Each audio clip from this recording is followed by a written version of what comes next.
Anything that you could imagine could happen, does happen in the name of honour.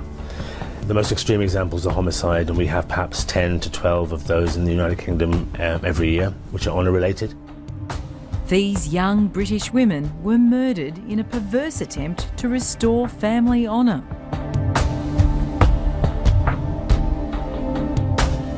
"27-year-old Surjit Atwal killed on the orders of her mother-in-law.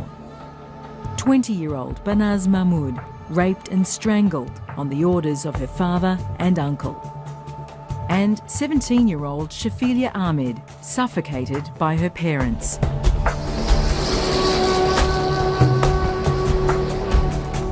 Shafilia had rejected her parents' choice of a Pakistani Muslim husband. She wanted to be a lawyer and to make her own choices. Her parents decided she was shaming the family, beat her frequently, and finally forced a plastic bag down her throat.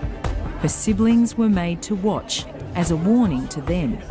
Family honour was paramount. When Shafilia's body was found in a river, her parents put on tearful displays, feigning innocence and outrage.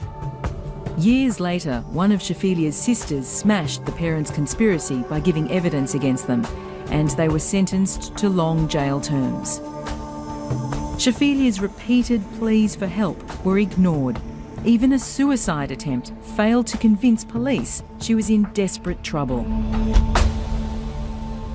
She couldn't be any clearer. And they failed her. And that is the story of many of our victims here in Britain today. There are many Shafilia Ahmeds out there. When somebody is murdered, for example, and we've seen horrific murders here in Britain, Shafilia Ahmed was one, there was a silence in that community. Where was the outcry of people standing up and speaking out and saying, this is wrong, nobody is doing this in the name of Islam. We need to go out there and preach in our communities not to do this to your children.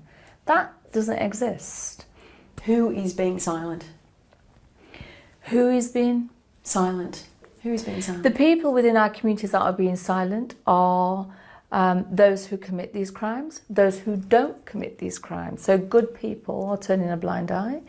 Our so-called community leaders, so they exist in the form of a religious leader, a community leader, a counsellor, a politician. They're the people. And the ones who are breaking the silence are the victims themselves. Organisations like us, we're the ones breaking the silence, but we do that at a cost.